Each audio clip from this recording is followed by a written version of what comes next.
most arbitrary manner.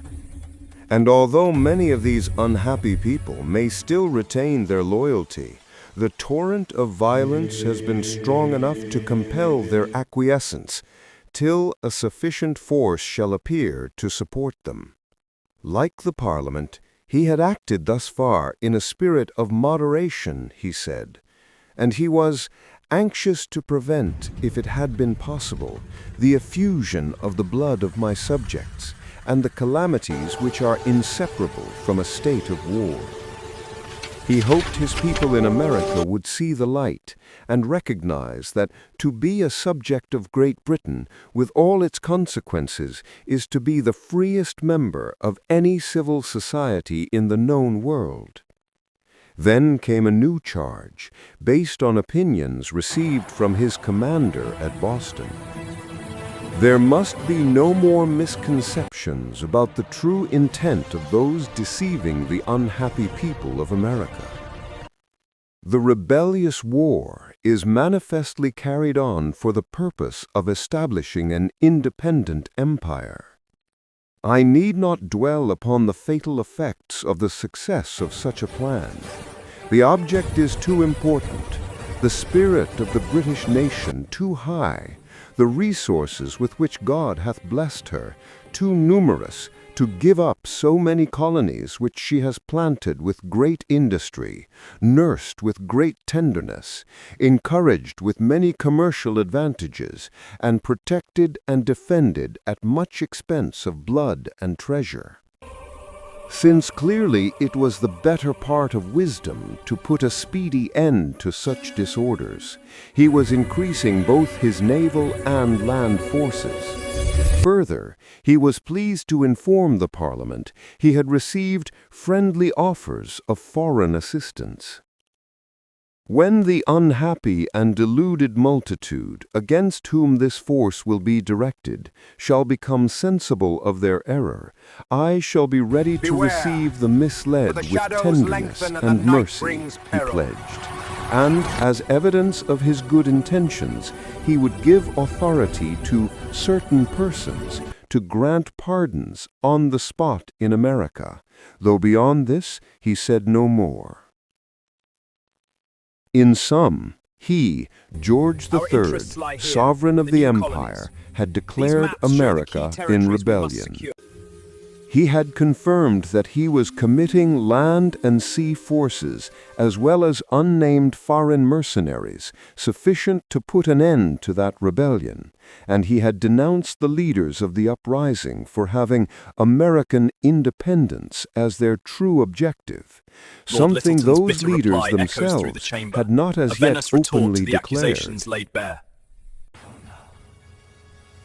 Among the many unavoidable ill consequences of this rebellion, he said at the last, none affects me more sensibly than the extraordinary burden which it must create to my faithful subjects.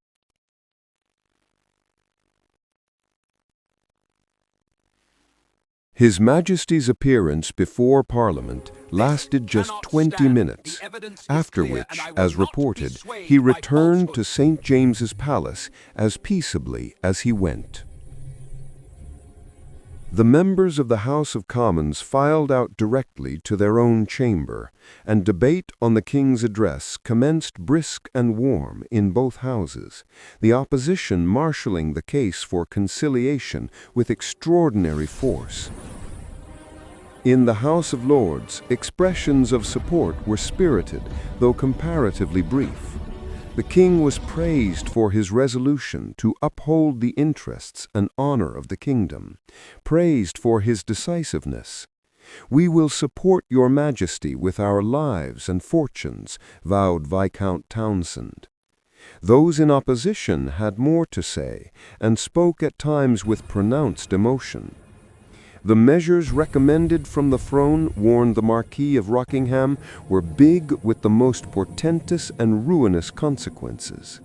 The hiring of foreign troops was an alarming and dangerous expedient.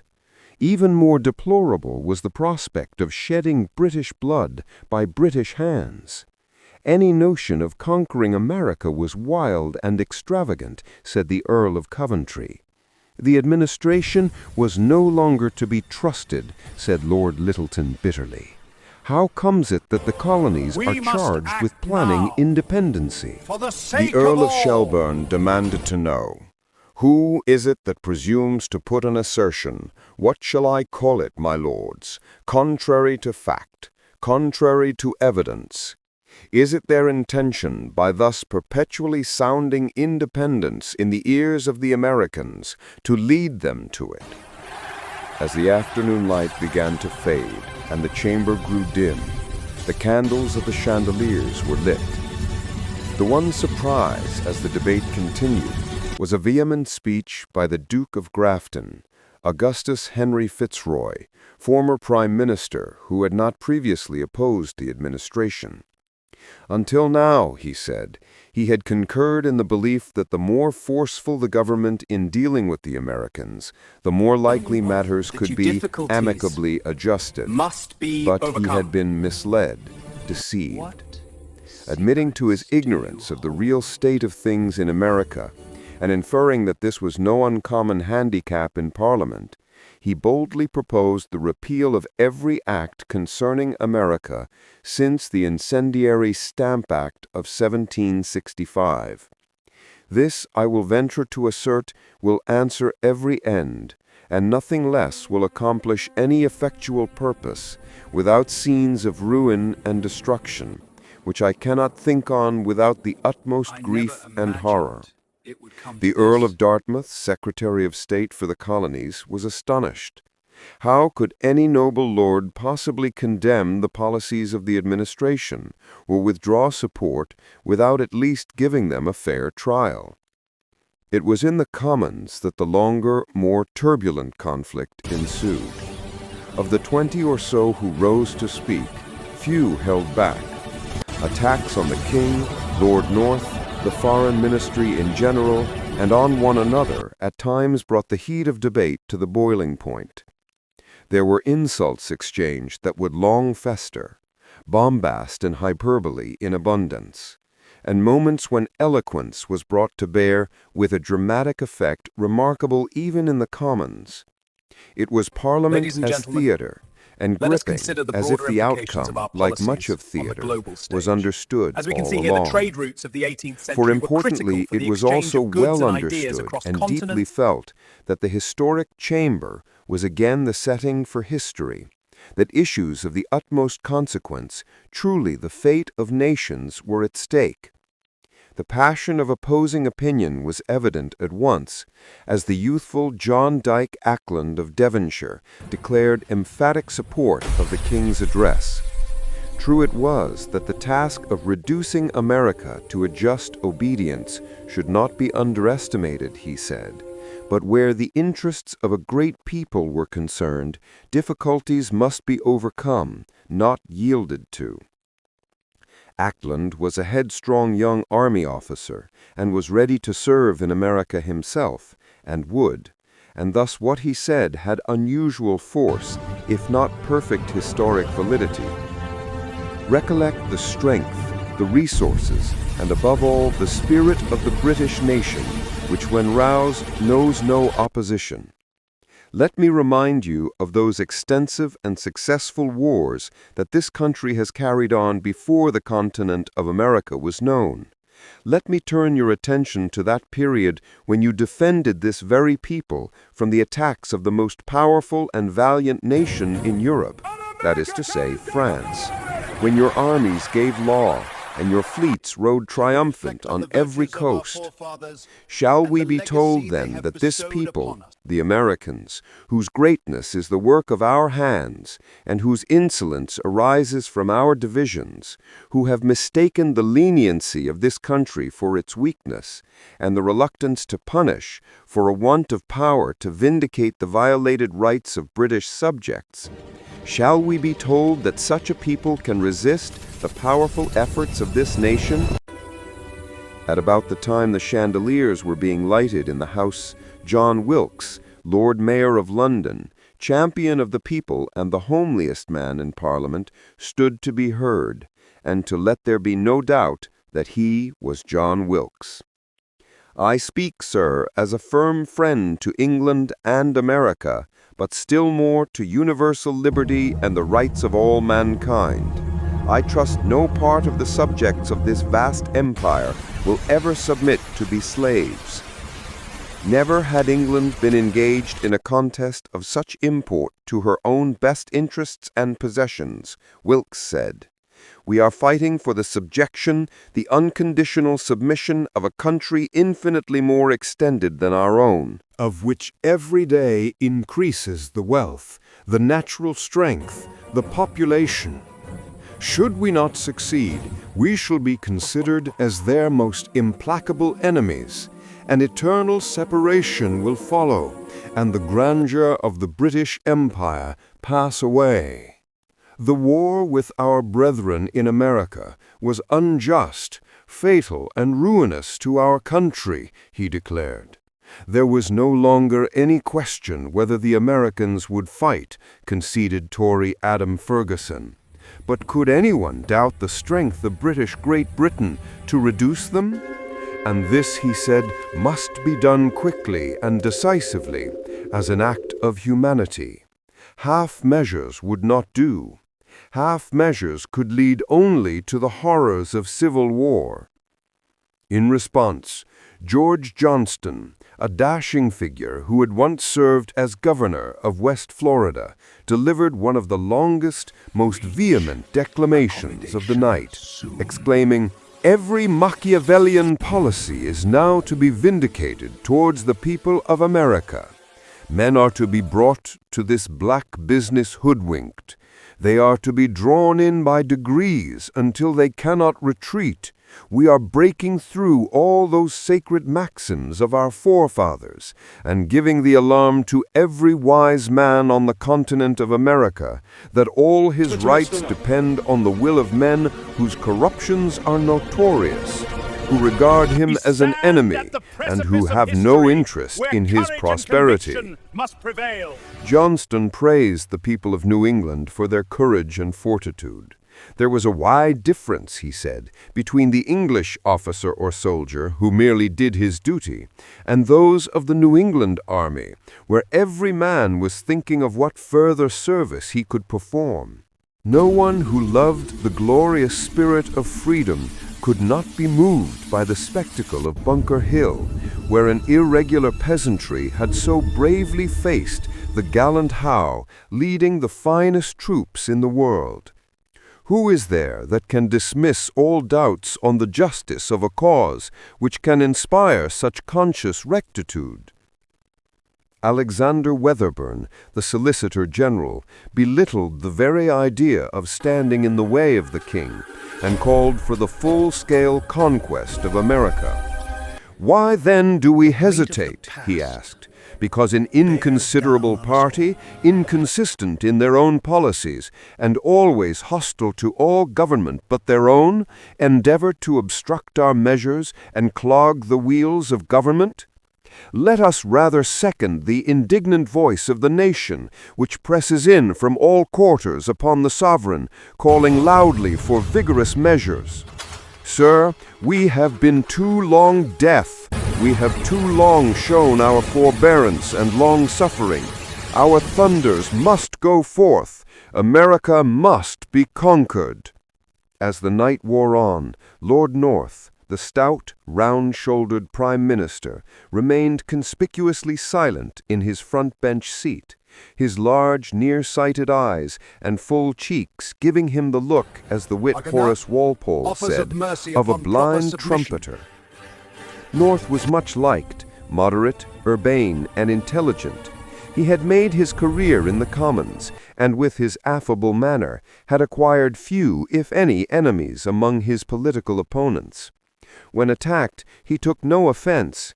He could be a markedly persuasive speaker, was equally capable, when need be, of remaining silent, even napping a bit.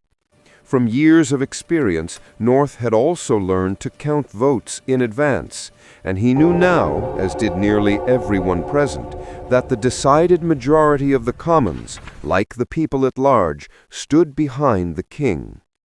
Perhaps the most telling moment of the whole heated session came near midnight when another army officer, but of an older generation than John Dyke Ackland, rose to speak.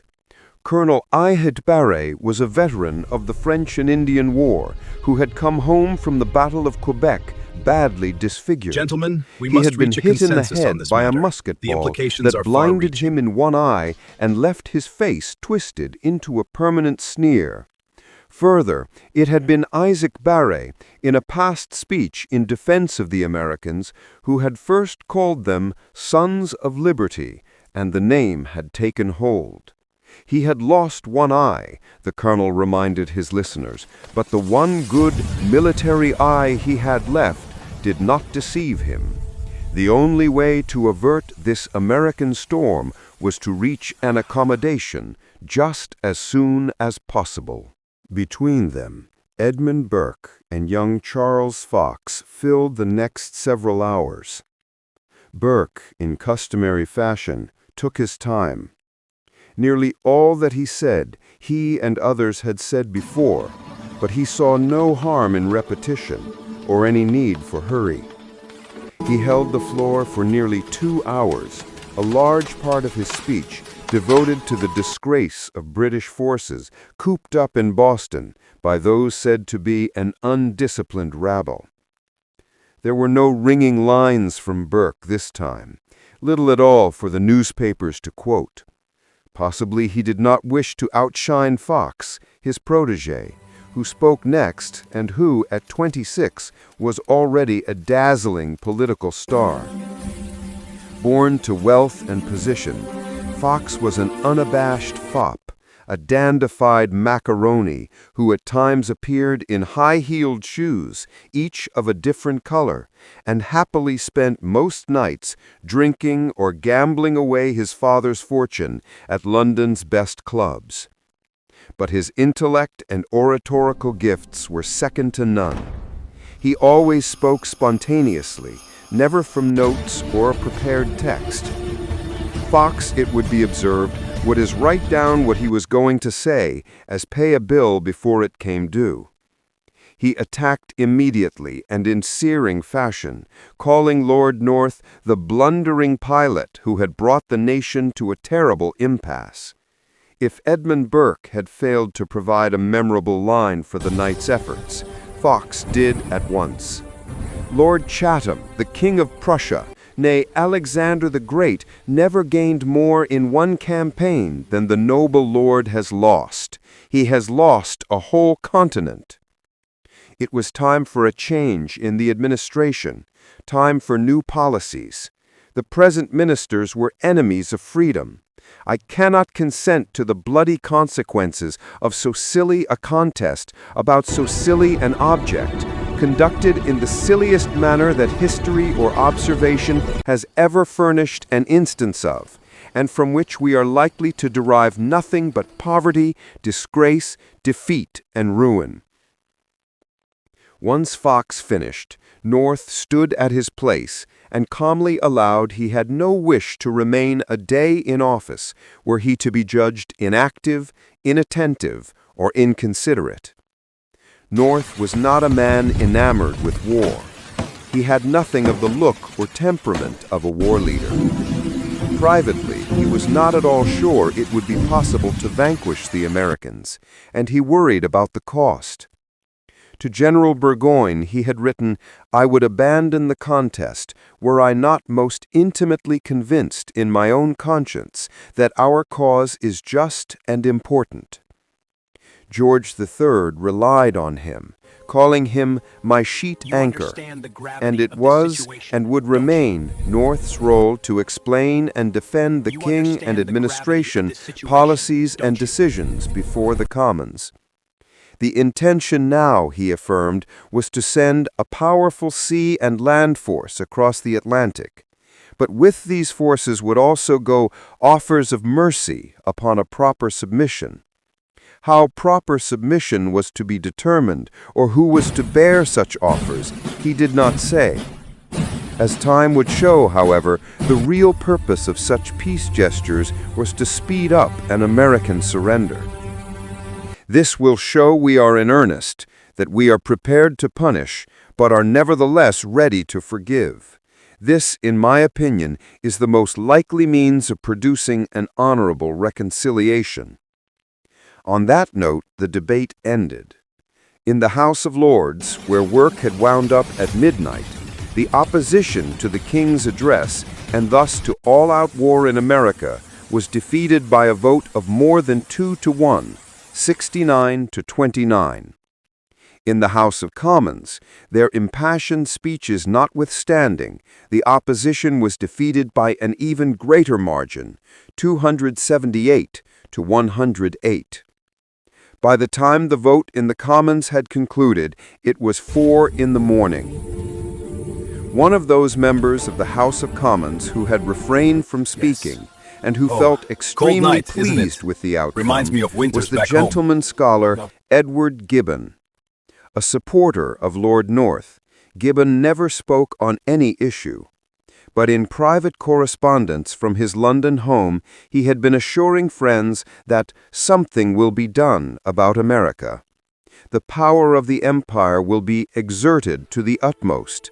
Irish Papists, Hanoverians, Canadians, Indians, etc. will all in various shapes be employed.